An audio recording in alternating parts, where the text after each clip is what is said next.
ముందుగా ఈ వీడియో చూడడానికి వచ్చిన వాళ్ళందరికీ హ్యాపీ వినాయక చవితి. ఈ వీడియో ద్వారా అయితే మీరు ఎంతో కొంత ఇన్ఫర్మేషన్ అయితే తెలుసుకోబోతున్నారు. వీడియోని ఫుల్గా చూడండి.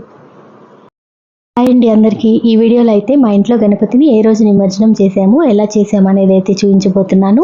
అలాగే ప్రతిసారి ఇంట్లో గణపతిని పెట్టుకున్న మనకి చిన్న చిన్న మిస్టేక్స్ ఉంటాయి, చిన్న చిన్న డౌట్స్ కూడా ఉంటాయి కదా. అయితే నాకు తెలిసిన కొన్ని విషయాలు అయితే మీతో షేర్ చేసుకుంటాను. వీడియోని స్కిప్ చేయకుండా చూడండి.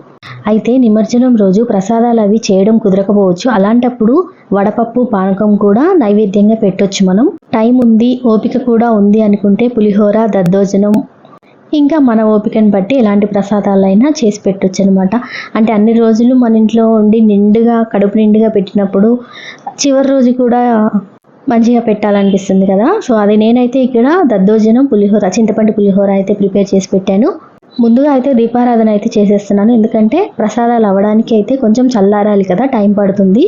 ఆ లోపు మనం దీపారాధన అయితే చేయొచ్చు. ప్రసాదాలు అన్ని పెట్టిన తర్వాత టెంకాయ కొట్టి హారతిస్తే సరిపోతుంది. అయితే ఇక్కడ మనం ప్రతి సంవత్సరం వినాయకుని పెట్టుకున్న కొన్ని డౌట్స్ అయితే వస్తూనే ఉంటాయి కదా. ఈ డౌట్సే కానివ్వండి, మిస్టేక్సే కానివ్వండి, మనకు తెలిసింది కూడా వేరే వాళ్ళతో షేర్ చేసుకుంటే వాళ్ళకు కూడా యూజ్ అవుతుంది కదా. ఇంకా కొత్తగా వినాయకుడిని పెట్టుకునే వాళ్ళకి కూడా ఉపయోగపడతాయని చెప్పేసి నేను తెలుసుకున్న కొన్ని విషయాలు అయితే మీతో షేర్ చేసుకుంటాను. ముందుగా ఇంట్లో మనం తెచ్చుకునే వినాయకుడిని ఫస్ట్ మనం విగ్రహం తీసుకోవడానికి వెళ్ళినప్పుడు ఏం చూస్తాము, తొండం ఎడం వైపు ఉందా, కుడి వైపు ఉందా అనేది అయితే చూస్తాం కదా. కొందరైతే తొండం కుడి వైపు ఉంది తీసుకుంటారు, శుభదాయకం అని చెప్పేసి. కొందరేమో ఎడం వైపు ఉంది తీసుకుంటారు. మరి మనం ఇంట్లో కదా పూజించుకునేది, తొండం ఎటువైపు ఉంటే మంచిది అనేది అయితే నేను చెప్తాను. మనం వినాయక చవితికి తెచ్చుకునే విగ్రహంలో మనం ఇంట్లో ఈ నవరాత్రులు పూజించేందుకు తెచ్చుకునే వినాయకుడి తొండం మాత్రం ఎడం వైపుకే ఉండాలి, కుడివైపుకు ఉండకూడదు. మరి కుడివైపు ఉండే తొండం ఎక్కడ పూజిస్తారు అంటే మనకి ఎందుకు తెచ్చుకోకూడదో చెప్పినప్పుడు కారణం కూడా చెప్పాలి కదా. గుడిలో ఉపాసకులు ఉంటారు కదా, వాళ్ళు నిత్య దీపారాధన చేస్తారు. సో గుడిలో ఉండే వినాయకుడికి మాత్రమే తొండం అనేది కుడివైపు ఉండేలా చూసుకుంటారు. అయితే వినాయకుడు ఇంటికి వచ్చినాక ఎర్రనీళ్ళు హారతి ఇచ్చిన తర్వాత మనం వినాయకుడి కోసం పీఠం వేసి అక్షంతలు, కలశం, గౌరమ్మనైతే పెడతాం కదా. వీటి మీద కొన్ని నాకు తెలిసిన విషయాలు అయితే షేర్ చేసుకుంటాను. ముందుగా మనం పీఠం వేసి దాని మీద అక్షంతలు, పసుపు, కుంకుమ వేసి అయితే వినాయకుని కూర్చోబెడతాము. తర్వాత కలశము, గౌరమ్మనైతే పెట్టుకుంటాం కదా. అయితే ఇక్కడ ఇంట్లో పెట్టుకునే గణేశుని 1వ రోజు, 3వ రోజు, 5వ రోజు, 7వ రోజు, 9వ రోజు ఇలా పేసి సంఖ్యల్లో అయితే మనం నిమజ్జనానికి అయితే తీసుకెళ్తాము. అయితే ఇందులో కూడా మంగళవారం, శుక్రవారం వినాయకుడిని కదిలించకూడదు, ఇది అందరికీ తెలుసు. అయితే ఈసారి 3వ రోజు శుక్రవారం వచ్చింది కాబట్టి కొందరు 5 రోజులు లేదంటే మొదటి రోజే కదిలించేసి నిమజ్జనం అయితే చేశారు కదా. ఇక్కడ మనము కదిలించిన రోజు మాత్రమే ముఖ్యం అన్నమాట. నిమజ్జనానికి తర్వాత రోజు తీసుకువెళ్ళినా పర్వాలేదు. అంటే మొదటి రోజు కదిలించేసి 2వ రోజు కూడా నిమజ్జనం చేయొచ్చు. అలాగే 3వ రోజు కదిలించేసి 4వ రోజు కూడా నిమజ్జనానికి తీసుకెళ్ళవచ్చు. అంటే మనం ఇంట్లో విగ్రహాన్ని, పీఠాన్ని కదిలించిన రోజు ముఖ్యమైనది, ఆ రోజే లెక్కకు వస్తుంది. అయితే ఇక్కడ ఇంకో పెద్ద డౌట్ ఏంటి అంటే వినాయకుడితో పాటు గౌరమ్మని కూడా పెడతాం కదా, పసుపుతో చేసిన గౌరమ్మని. కొన్ని ప్రాంతాలలో అయితే నలుగులా పెట్టుకోవడానికి, మొహానికి పెట్టుకోవడానికి ఉపయోగించుకుంటారంట.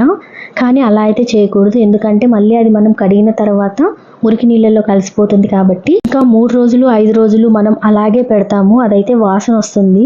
మనం నలుగు పెట్టుకోవడానికి కూడా అంత మంచిది కాదు. మరి ఏం చేయాలి, గౌరమ్మని నిమజ్జనం చేయాలంటే నిమజ్జనం చేయకపోయినా మనం ఇంట్లో నీళ్ళల్లో పోసేసి కొద్దిగా నుదుటికి ఇంకా సూత్రాలకైతే బొట్టు పెట్టేసుకొని అది నీళ్ళల్లో పోసేసి చెట్లకైతే పోసేసుకోవచ్చు. ఈ డౌట్ కూడా క్లియర్ అయింది కదా.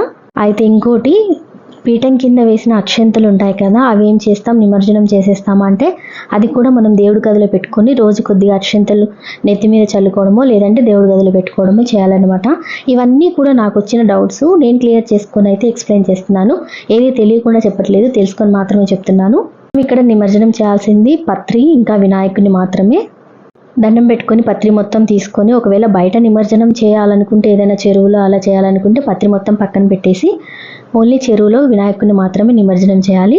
అలాగే 1 రోజు 3 రోజులే కాబట్టి ఇంట్లలోనే ఎక్కువ నిమజ్జనం చేసేస్తాం కదా. అలా నిమజ్జనం చేయాలనుకుంటే ఒక టబ్బులో నీళ్లు పోసి నిండుగా అందులో పసుపు, కుంకుమ, అక్షంతలు, ఒక కాయిన్ ఏదైనా వేసి అందులో వినాయకుడిని పెట్టేస్తే ఒక 3 రోజుల కల్లా, మట్టి వినాయకుడే కాబట్టి 3 రోజులు కరిగిపోతుంది. ఆ నీటిని మనం మొక్కలకి పోయొచ్చు. ఒక వీడియోని 2-3 నిమిషాలు చూస్తున్నామంటే మనకి ఏదో ఒక ఇన్ఫర్మేషన్ అయితే తెలియాలి కదా. అయితే ఇంకో ముఖ్యమైన విషయం ఏంటి అంటే మనం పీఠం కదిలించేటప్పుడు ఈ మంత్రాన్ని అయితే చదవాలి.